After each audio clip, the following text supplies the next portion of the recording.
नमस्कार दोस्तों, स्वागत है आपका सरकारी ड्रीम यूट्यूब चैनल में।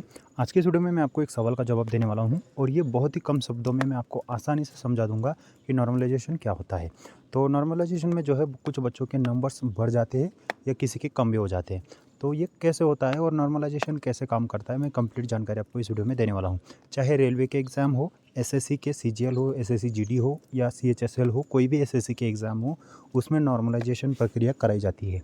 तो ये क्या होता है, कैसे काम करता है, मैं आपको कंप्लीट जानकारी देने वाला हूँ। वीडियो अच्छी लगी तो लाइक सब्सक्राइब जरूर करना और अपने दोस्तों के साथ वीडियो जरूर शेयर करना। अब आपका एसएससी जीडी का एग्ज़ाम होने वाला है और उसमें भी आपका नॉर्मलाइजेशन 100% होगा। कुछ बच्चों के नंबर्स कट जाएंगे, कुछ के नंबर बढ़ जाएंगे। तो ये कैसे काम करता है मैं चलो आपको बताता हूँ। सबसे पहला सवाल है कि आपका क्या होता है नॉर्मलाइजेशन सिस्टम।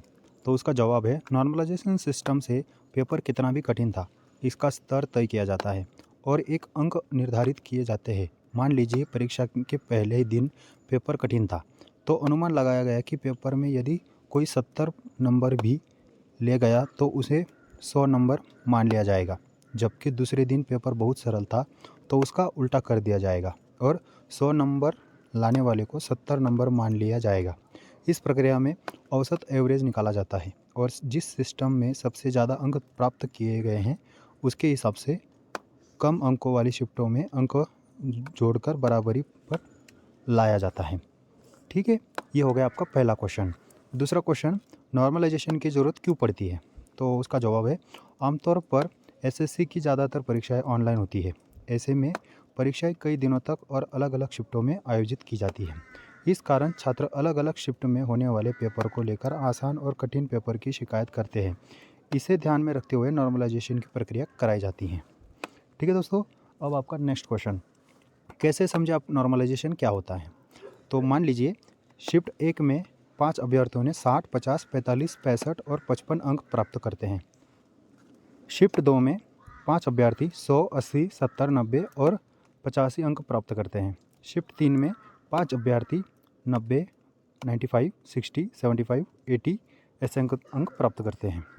तो उसी के आधार पर यह उम्मीदवार प्रश्नों के स्तर के आधार पर अलग अलग शिफ्टों में अभ्यर्थियों के अंकों में अंतर देख सकते हैं। इसलिए हम पहली शिफ्ट का औसत अंक निकालते तो 55 होगा, फिर हम दूसरी शिफ्ट का औसत करेंगे जो कि 85 अंक होगा। इस प्रकार शिफ्ट 1 और शिफ्ट 2 के औसत का अंक अंतर 30 है। यदि हम पहली शिफ्ट के अभ्यर्थियों के अंकों को 30 अंक जोड़ देते हैं तो नॉर्मलाइजेशन अंक 60 + 30 = 90, 50 + 30 80, 45 + 30 75, 60 65 + 30 95 और 55 + 30 85 होंगे, जो अंक शिफ्ट 2 के अंकों के बराबर होंगे जब शिफ्ट 1 और शिफ्ट 2 के अंक बराबर होंगे। तो उसी प्रकार से हम दूसरी शिफ्ट और तीसरी शिफ्ट के अंकों का नॉर्मलाइजेशन कर सकते हैं। दूसरी शिफ्ट में अंकों का औसत 85 है, तीसरी शिफ्ट के अंकों का औसत 80 होगा, इसलिए औसत अंक का अंतर 5 है। तो इस प्रकार से जो है आपका नॉर्मलाइजेशन प्रक्रिया जो होती है वो कराई जाती है। तो मैं आपको अब मैं अपनी लैंग्वेज में बताता हूँ। देखिए, जैसे आपका पहली शिफ्ट में आपका एग्ज़ाम हुआ, वही क्वेश्चन पेपर दूसरी शिफ्ट वालों को भी मिला, तीसरी शिफ्ट वालों को भी मिला। लेकिन दूसरे दिन जो एग्ज़ाम देने आए, तो पहले दिन जिन्होंने एग्ज़ाम दिया उनकी क्वेश्चन पेपर हार्ड थी, बहुत ही स्ट्रॉन्ग थी। ठीक है, हार्ड क्वेश्चन पेपर थी जिसमें बहुत ज़्यादा टफ क्वेश्चन पूछे गए। और दूसरे दिन जो क्वेश्चन पेपर दी गई वो नॉर्मल क्वेश्चन उसमें थे। तो पहले दिन वालों का जो है स्कोर कम रहा, दूसरे दिन वालों की क्वेश्चन पेपर बहुत ही नॉर्मल थी, इसलिए उनका स्कोर ज़्यादा हो गया। तो ये तो मतलब एक प्रकार से आप मान सकते हो कि ये तो जो पहले दिन वाले बच्चे थे उनके साथ तो धोखा हुआ फिर।